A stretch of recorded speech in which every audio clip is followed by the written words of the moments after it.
Hadisul Rabi'u, iya. Al-Hadisul Rabi'u an Abi Abdurrahman Abdullah ibni Mas'ud radhiyallahu anhu qala haddatsana Rasulullah sallallahu alaihi wasallam wa huwa as-sadiqul masduq inna ahadakum yujma'u khalquhu fi batni ummihi arba'ina yawman nutfah thumma yakunu 'alaqah mithla dhalik thumma yakunu mudghatan mithla dhalik thumma yursalul malaku fayanfu fi ar-ruh wa yu'maru bi arba'i kalimatin bi katsbi rizqihi wa ajalihi wa amalihi wa syaqiyyun aw sa'idun fa walladzi la ilaha ghairuh inna ahadakum la ya'malu bi amali ahli al-jannah hatta ma yakunu bainahu wa bainaha illa dhira'un fayasbiqu alaihi al-kitab fayamalu bi amali ahli an-nar fayadkhuluha wa inna ahadakum la ya'malu bi amali ahli an-nar hatta ma yakunu bainahu wa bainaha illa dhira'un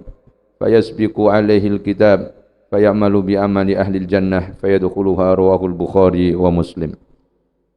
Al-hadisur rabi utawi kiku hadis kang nomor 4.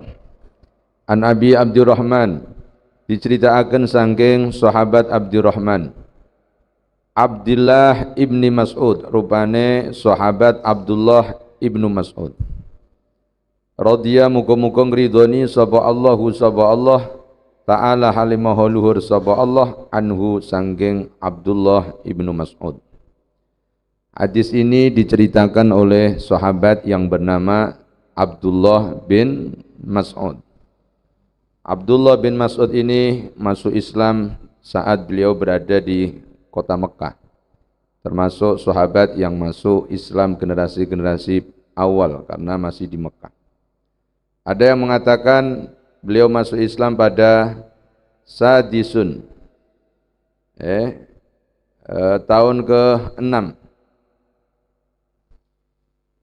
Abdullah bin Mas'ud dulu seorang pengembala kambing milik seorang yang bernama Uqbah bin Abi Mu'id. Suatu saat Rasulullah sallallahu alaihi wasallam bertemu dengan Abdullah bin Mas'ud. Beliau mengatakan, "Ya gulam, hal indaka min labanin taskinah?" Ya gulam, hei bocah, karena waktu itu masih kecil. Dipanggilnya ya gulam. Hal indaka min labanin taskinah? Apakah engkau memiliki susu yang bisa kami minum? Jawabnya Abdullah bin Mas'ud, "Na'am, ya kami punya. Walakinnani mu'tamanun. Tetapi ini bukan milik saya, ini milik majikan saya." Kemudian Nabi mengatakan, "Hal indaka jaza'ah lam yangzi 'alaiha fahlun?" Kata Nabi, apakah engkau memiliki seekor kambing yang sedang tidak menyusui? Jawab Abdullah bin Mas'ud, "Na'am." Kemudian diambilkan kambing itu. Setelah diambil, diusap-usap oleh Rasulullah sallallahu alaihi wasallam, didoai oleh Rasulullah, famtala adruha bil laban. Tiba-tiba susu kambing itu keluar air susunya. Kemudian diperah oleh Rasulullah sallallahu alaihi wasallam, diberikan kepada sahabat Abu Bakar. Rasulullah minum dengan Abu Bakar. Setelah itu susu kambing itu dipegang lagi oleh Rasulullah. Rasulullah mengatakan ikhlis. Ikhlis itu artinya kembali ke semula. Tiba-tiba kembali lagi seperti semula. Dengan melihat kejadian itu, kemudian Sayyidina Abdullah bin Mas'ud masuk Islam. Asyhadu an la ilaha illallah wa asyhadu anna Muhammadar Rasulullah. Nah, Sayyidina Abdullah bin Mas'ud ini khafiful lahm, qasiran jiddan nahwa dhira'in. Orangnya kecil. Daqiqus saqain. Termasuk kakinya pendek sekali. Termasuk manusia kerdil di zamannya. Sehingga kata ulama, ada dua manusia kecil yang menjadi contoh. Yang satu contoh kebaikan, yang satu lagi contoh kejelekan. Contoh yang tidak baik adalah Fir'aun. Fir'aun termasuk kategori orang yang kerdil di masanya, tetapi bisa menguasai sebegitu besar. Tapi itu sebagai contoh yang tidak baik. Saya pernah melihat Fir'aun di museum di daerah negara Mesir. Sekarang masih ada, diabadikan di sana. Nah, contoh yang baik adalah Sayyidina Abdullah bin Mas'ud. Sehingga dulu pernah ada satu cerita, Abdullah bin Mas'ud sedang memetik kayu arok. Memetik kayu arok. Tiba-tiba ada angin kencang. Sehingga membuka pakaian Sayyidina Abdullah bin Mas'ud. Sahabat sampai melihat kakinya Abdullah bin Mas'ud yang begitu kecil, sampai mereka tertawa.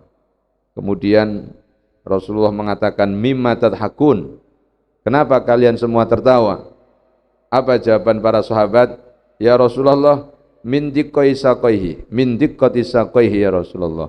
Begitu kecil kaki sahabat Abdullah ibnu Mas'ud.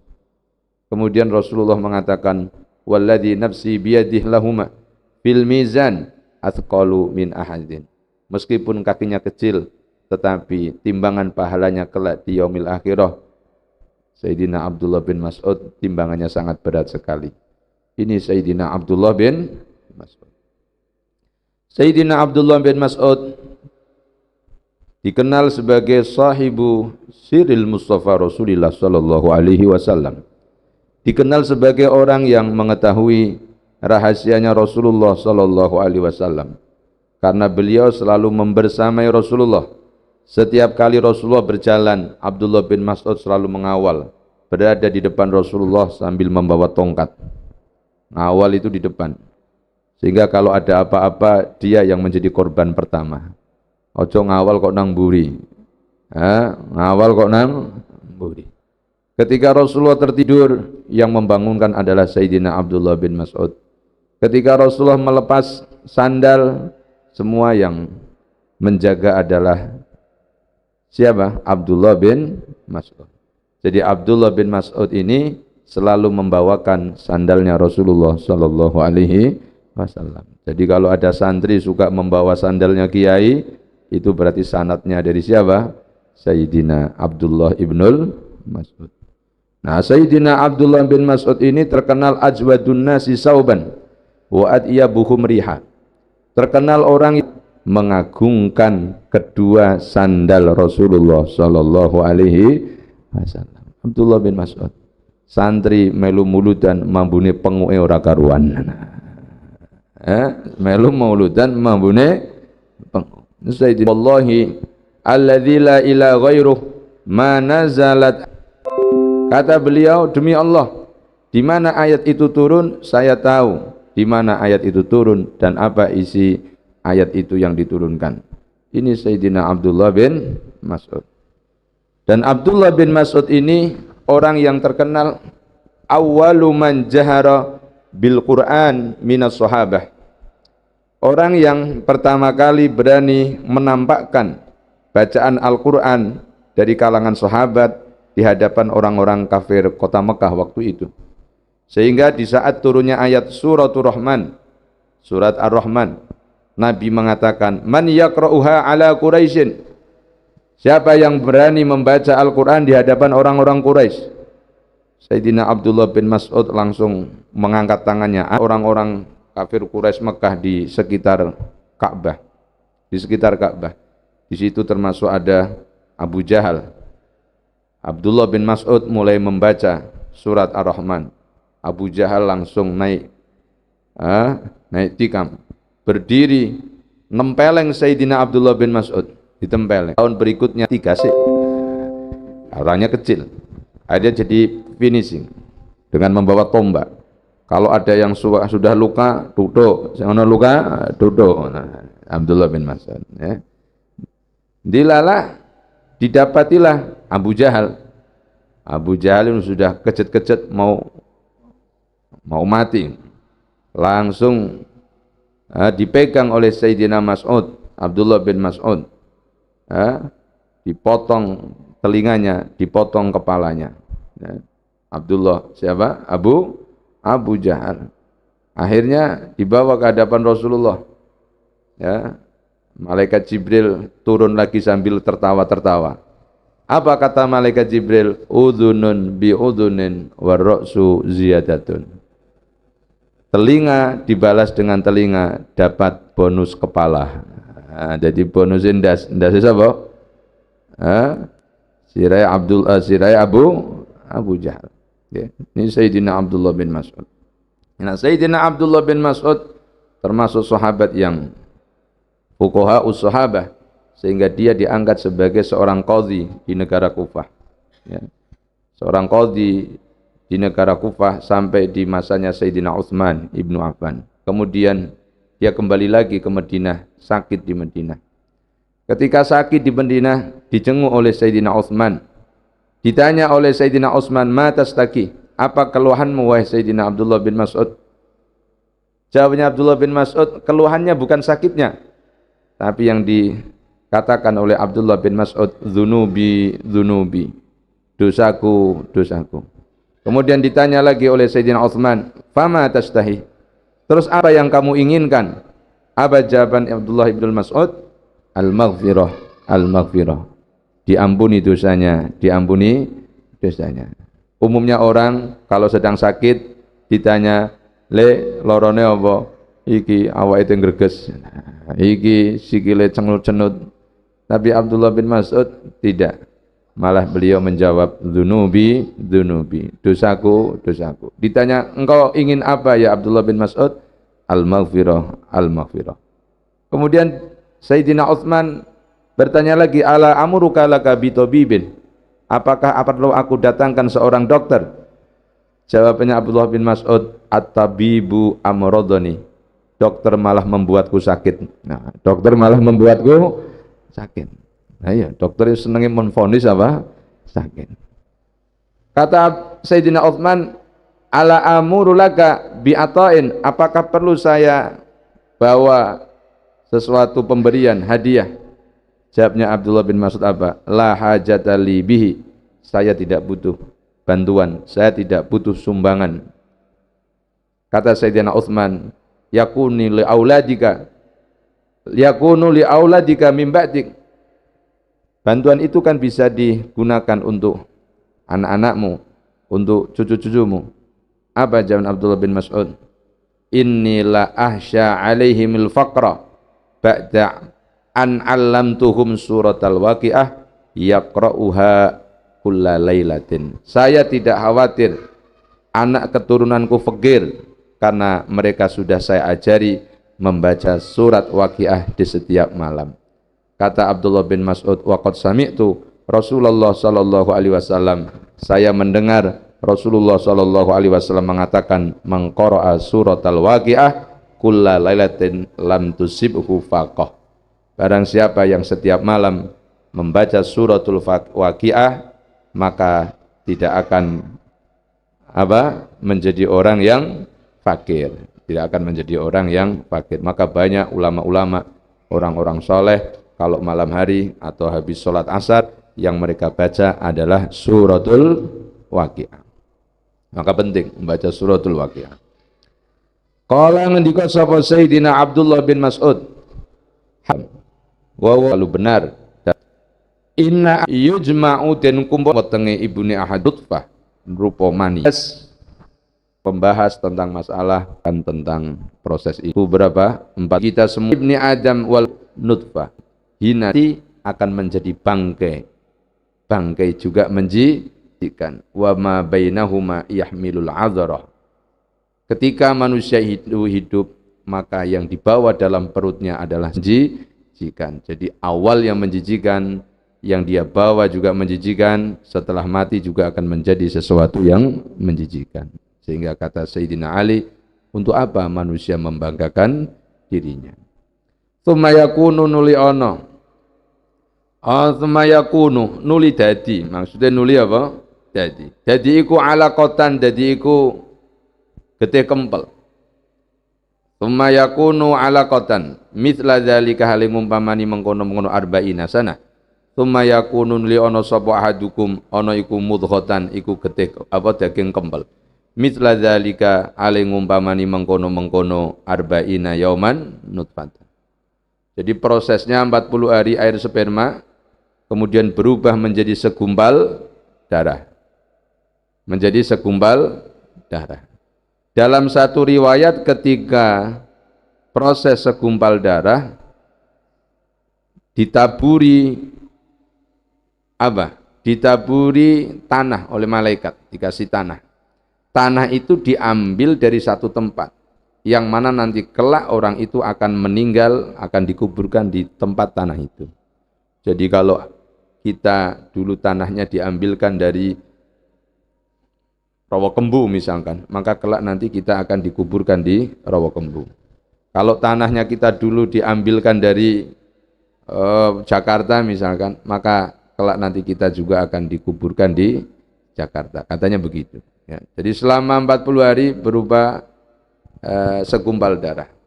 Tsumma yakunu mudghah. Kemudian 40 hari lagi baru membentuk alaqah, membentuk mudghah. Mudghah itu apa? Segumpal daging. Daging yang kecil. Daging kecil. Ya kira-kira bisa dimamah.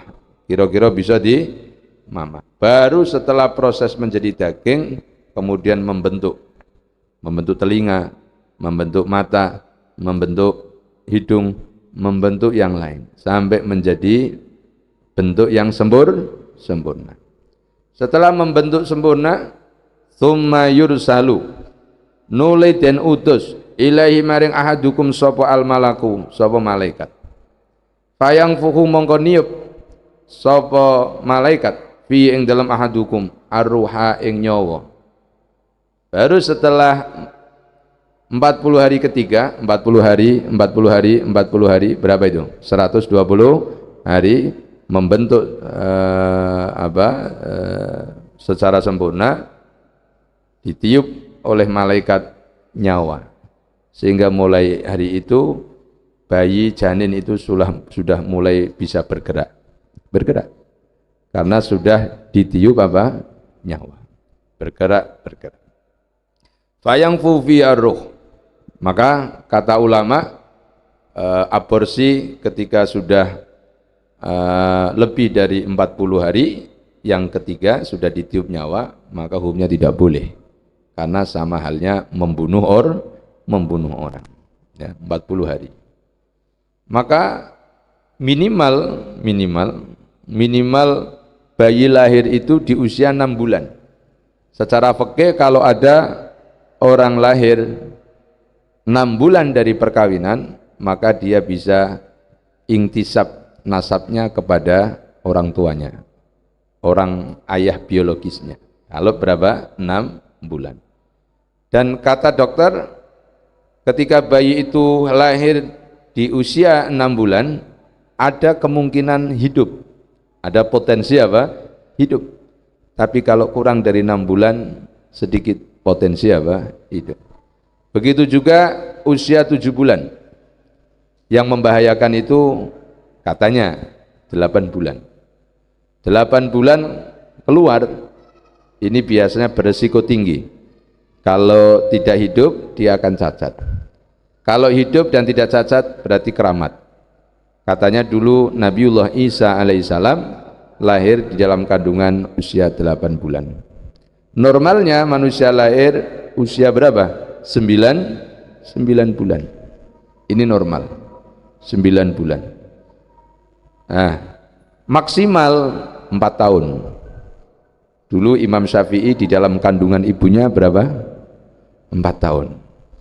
Sekarang tidak ada orang yang dalam kandungan kok sampai bertahun-tahun. Karena secara ilmu medis, kalau sudah lebih dari 9 bulan, maka asupan bayi yang ada di dalam kandungan itu adalah racun. Maka biasanya kalau sudah lebih dari 9 bulan dipaksa untuk dikeluarkan. Ya, makanya sekarang nggak ada yang dalam kandungan berapa? Lebih dari 9 bulan, karena pasti akan dipaksa oleh dokter masuk. Ya. Imam Syafi'i 4 tahun di dalam kandungan. Mulanya pantas lahir jadi orang pintar karena mateng di dalam. Imam Syafi'i itu umur 6 tahun sudah hafal Al-Quran, 6 tahun 7 tahun hafal Al-Quran, umur 10 tahun sudah hafal kitab Muwatta karyanya Imam Malik yang jumlahnya ribuan hadis. Saking cerdasnya Imam Syafi'i, kalau membaca sebelah kanan, yang sebelah kiri ditutup. Sebab kalau yang kiri tidak ditutup, kadung lirik sidik yang sebelah kiwa, sing kiwa melu apal pisan. Iki bedane Imam Syafi'i karo santri Al-Kutub.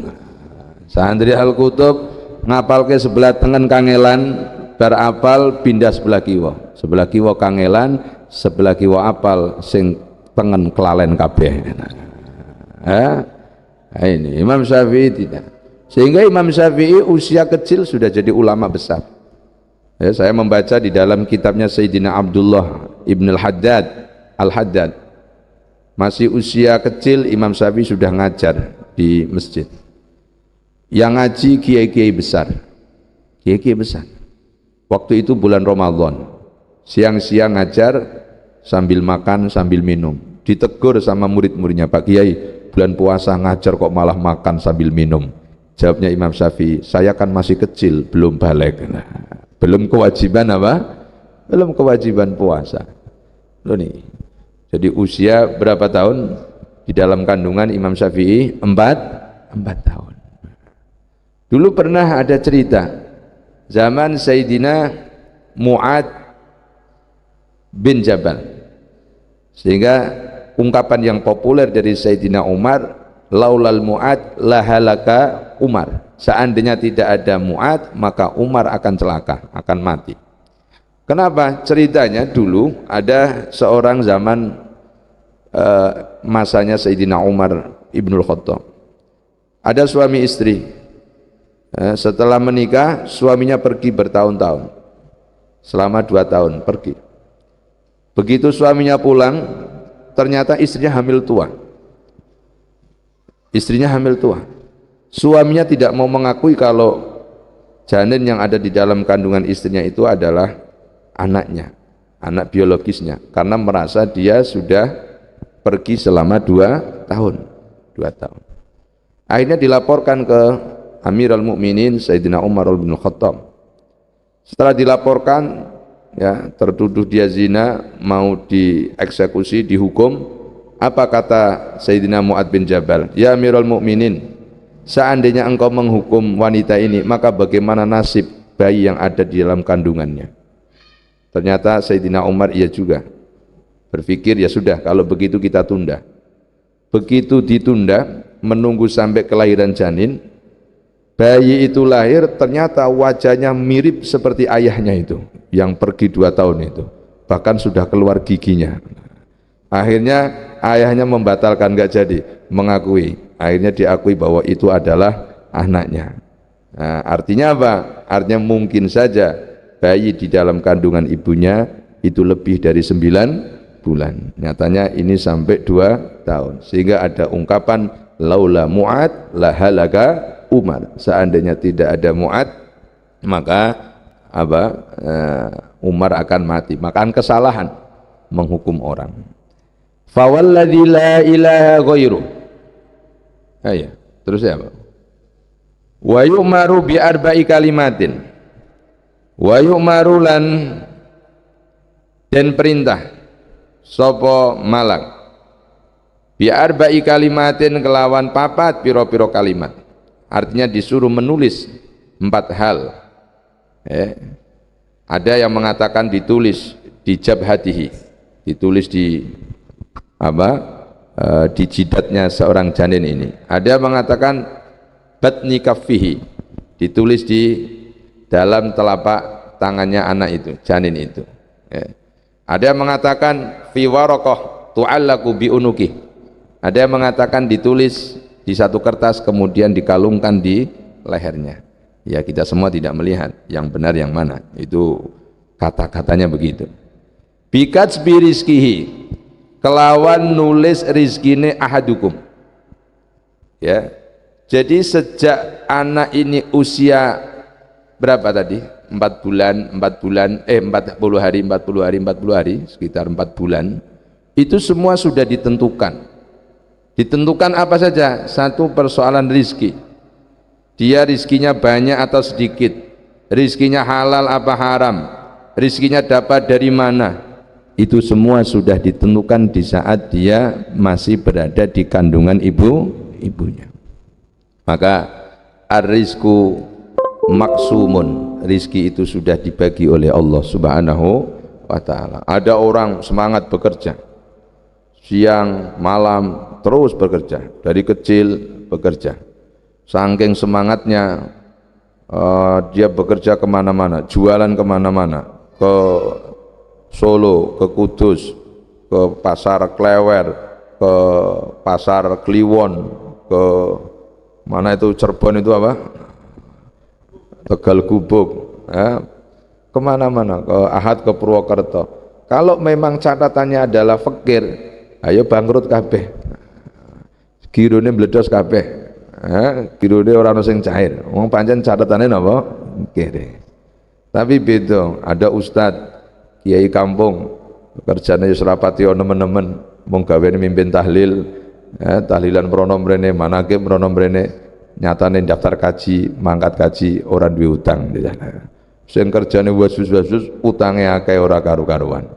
Kenapa? Ini semua sudah ditakdirkan oleh Allah Subhanahu wa ta'ala, ya.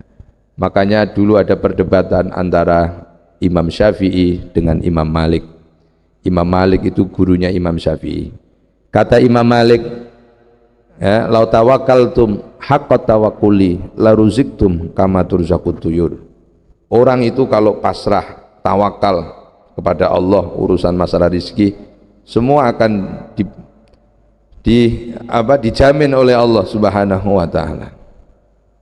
Rezeki akan datang sendiri, okay. Sehingga kata Imam Malik, seperti burung ora perlu melu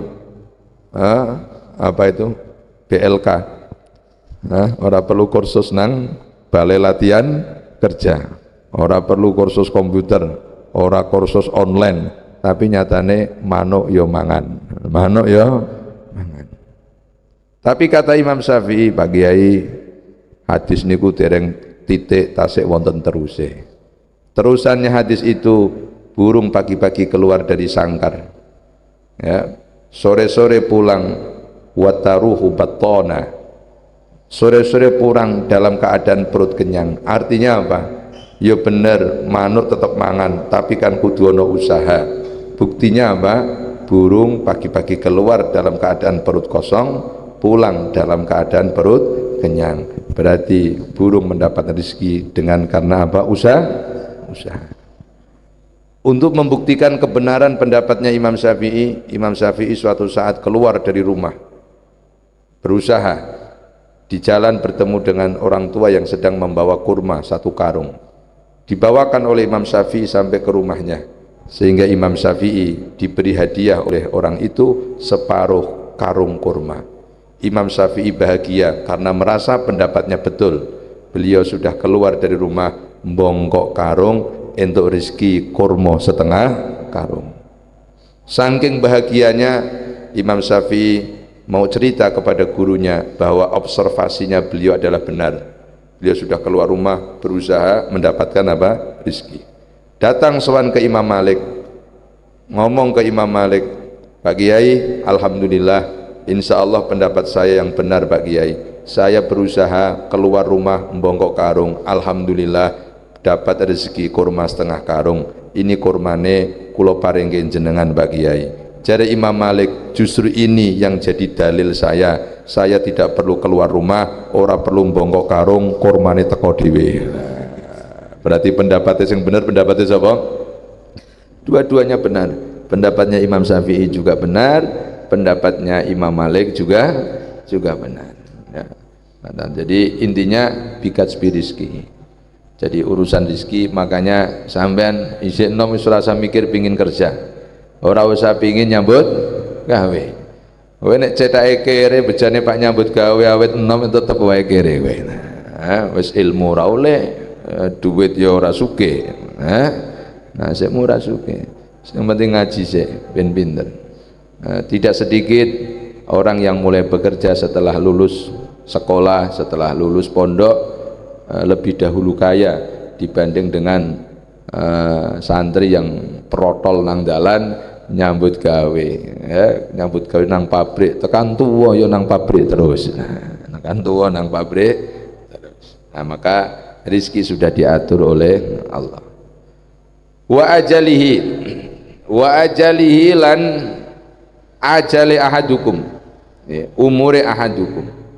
Jadi ajal semua sudah ditentukan oleh Allah. Maka kata ulama la takhla wal mautu la takhla wal mautu maktum. Kematian itu sudah ditentukan, sudah ditentukan oleh Allah. Ini matinya usia berapa, matinya di mana, itu sudah karena Allah. Jadi wong mati ora mergo corona, ora. Nah, nyatane akeh wong do keuden corona jebul mati ketabrak.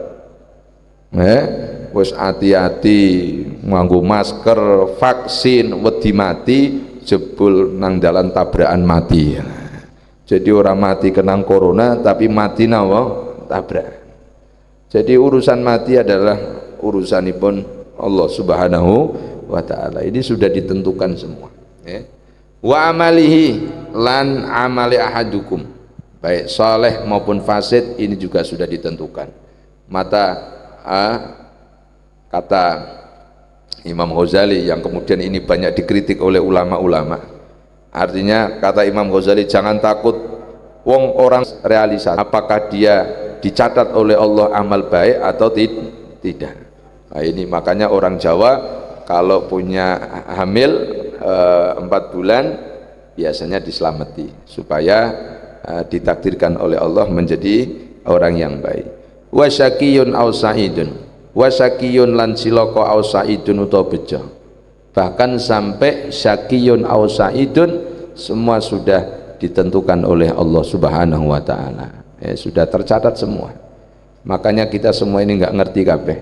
Apakah kita ini termasuk orang yang sa'id atau orang yang celaka, ya.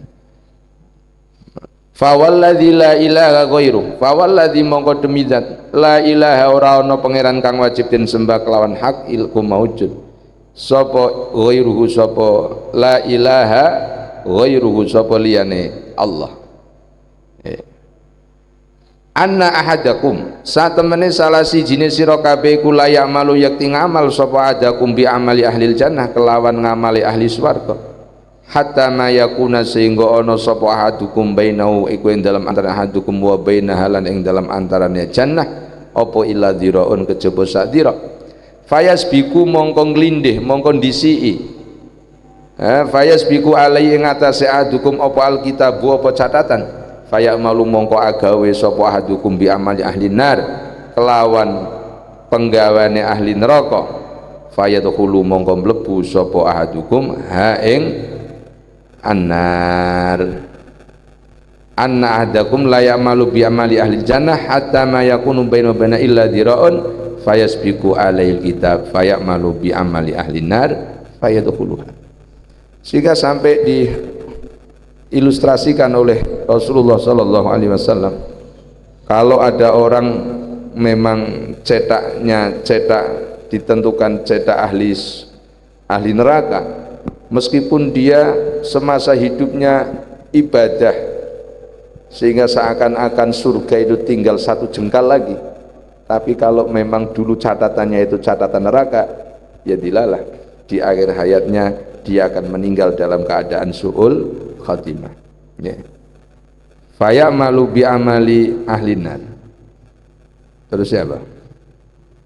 Wa inna ahadakum lan sak temene salah siji sira kabeh la ya'malu yakti nglakoni sapa ahadukum bi amali ahli nar kelawan amali ahli neraka hatta mayakuna sehingga ana iku bainau ing dalam antara ahadukum wa bainaha lan ing dalam antarane nar apa illa dhiraun kejaba sadira fayasbiku mongko ndisi alai ing atase ahadukum apa alkitabu apa catatan fayamalu mongko ngamal sapa ahadukum bi amali ahli jannah kelawan ngamali ahli swarga fayadkhulu mongko mlebu sapa ahadukum ha ing jannah.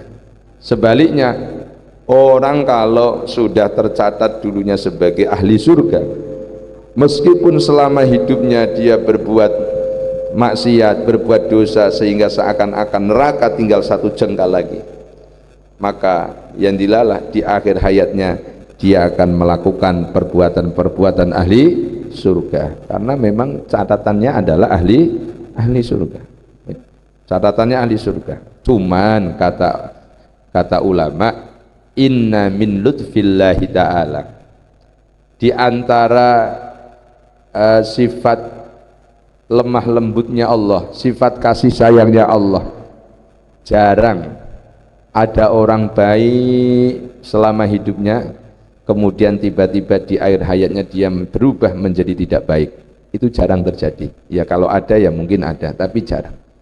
Tetapi sebaliknya justru yang sering terjadi, orang dari kecil besar dia berbuat tidak baik, tetapi begitu tua dia tobat menjadi orang yang baik, sehingga dia meninggal dalam keadaan husnul khatimah. Makanya kita hanya bisa berdoa semoga catatan-catatan kita dulu itu adalah catatan-catatan yang baik, kita ditakdirkan sebagai orang yang baik. Amin Allahumma amin. Kata ulama, di antara sebab-sebab yang menjadikan orang meninggal su'ul khatimah, yang pertama adalah at-tahawun bis-shalah, meremehkan sholat.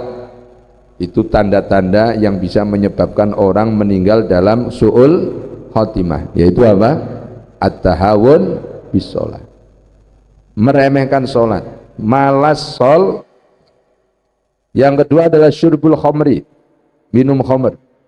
Itu diantara yang bisa menyebabkan mati su'ul khatimah. Adzal muslimin, senang menyakiti orang Islam, itu juga penyebab mati su'ul khatimah. Dan yang keempat adalah uququl walidain, berani kepada kedua orang tua, itu juga akan menyebabkan mati dalam keadaan su'ul khatimah. Jangan sekali-kali orang berani kepada orang tua. Sehingga dulu pernah ada zaman Rasulullah, ada seorang laki-laki sahabat datang kepada Rasulullah mengatakan, ya Rasulullah, inna hahuna hulamun qad ihtadar. Ya Rasulullah, di sana ada seorang laki-laki anak kecil yang sudah sakarat, sudah mau meninggal. Fayuqalu lahu qul la ilaha illallah fala yastati'u ayyaqulaha. Anak itu ketika disuruh membaca la ilaha illallah, dia tidak bisa mengucapkan la ilaha illallah. Kemudian Nabi berkata, alaisa kana yaquluha fi hayatih, apakah selama hidupnya dia tidak pernah membaca la ilaha illallah? Jawab sahabat-sahabat ini apa? Bala ya Rasulullah, mboten ya Rasulullah, selama hidupnya dia biasa mengucapkan la ilaha illallah. Corotan beriki biar sering tahlilan barang, sering tahlilan otomatis sering mengucapkan la ilaha illallah. Terus kata Nabi, fama manahu minha inda mautihi, kemudian apa yang menyebabkan di saat dia mau meninggal tidak bisa mengucapkan la ilaha illallah? Akhirnya Nabi datang, anak itu ditemui oleh Rasulullah. Setelah ditemui, Nabi mengatakan, ya hulam, qul la ilaha illallah. Bocah, katakan la ilaha illallah. Anak itu tetap tidak bisa menjawab, tidak bisa mengucapkan la ilaha illallah. Kemudian ditanya oleh Rasulullah, walima, kenapa kamu tidak bisa mengucapkan la ilaha illallah? Anak itu menjawab apa? Li uquqi walidati, karena saya menyakiti ibuku. Saya menyakiti ibuku. Kemudian ditanya lagi, ahayyatun hiya, apakah ibumu itu masih hidup? Qala na'am, masih ya Rasulullah. Kemudian Nabi mengutus kepada para sahabat, arsilu ilaiha, agar supaya memanggil ibunya. Ibunya dipanggil. Ditanya sama Rasulullah, a ibnuka huwa, apakah dia adalah anak laki-lakimu? Jawabnya ibu itu apa? Naam, iya, dia adalah anak laki-lakiku. Kata Nabi, lau aro'aita lau anna naran ajjata faqila laka illam tasfa'i fihi fadaknau bihadan nar. Ya. Coba bagaimana perasaanmu jika seandainya ada api yang menyala, kemudian anakmu akan saya masukkan ke dalam api, apakah kamu rela? Nah, kata ibu itu ya tidak rela. Ya sudah, kalau begitu disuruh ditolong dengan cara apa? Dengan cara ridho dari ibunya. Kemudian fashhidillah wa ashhadaina bi annaka qad radita. Setelah ibunya mengampuni, ibunya meridhoi, baru anak itu bisa mengucapkan la ilaha illallah. Makanya hati-hati ya. Jangan sampai kita menyakiti para tanda-tanda orang yang bahagia, alamatus sa'adah, ciri-ciri orang yang kelak akan bahagia. Yang pertama adalah hubbus sholihin, yaitu senang dengan orang saleh, wa dunuwu minhum, dia suka mendekat dengan orang-orang saleh ya. Pertama apa? Ciri-ciri orang yang bahagia, hubbus sholihin wa dunuwu minhum, dia mencintai orang saleh dan mau mendekat. Yang kedua adalah tilawatul Quran, orang kok senang membaca Al-Quran, tanda-tanda dia adalah orang yang bahagia. Wasaharul lail, dan suka bangun malam. Kalau malam tidak tidur, saharul lail, tapi bukan untuk kerumungan, bukan untuk cangkruan, tapi untuk mendekatkan diri kepada Allah. Dan yang keempat adalah mujalasatul ulama, senang duduk bersama ulama. Ini tanda-tanda orang itu akan sa'adah, tanda-tanda orang itu akan bahagia. Dalam satu riwayat ada seorang ulama yang bernama Abu Idris Al-Khawlani. Siapa? Abu Idris Al-Khawlani. Suatu saat Abu Idris Al-Khawlani ini bertemu dengan Nabi Khidir. Dia bertanya kepada Nabi Khidir, ya Nabi Allah, ayu amalin idza amilahul abdu amanallahu alal iman. Amal apa apabila dilakukan oleh seorang hamba maka dia akan terjaga imannya? Nabi Khidir nggak bisa jawab itu. Nabi Khidir nggak bisa jawab. Kata Nabi Khidir, adraktu mi'ata alfi nabiyyin wa sa'altuhum an istimali syai'in ya'manul abdu bihi min salabil iman falam yujibni ahadun minhum. Kata Nabi Khidir, saya sudah bertemu 1000 nabi, saya tanya semua, ternyata nggak ada yang tahu, ternyata nggak ada yang bisa jawab. Sampai kata Nabi Khidir, hatta ijtama'tu bi Muhammadin sallallahu alaihi wasallam fasa'altuhu an dzalik. Kata Nabi Khidir, bahkan pernah saya berkumpul bersama Nabi Muhammad sallallahu alaihi wasallam, saya tanyakan amalan itu kepada beliau, juga belum bisa dijawab.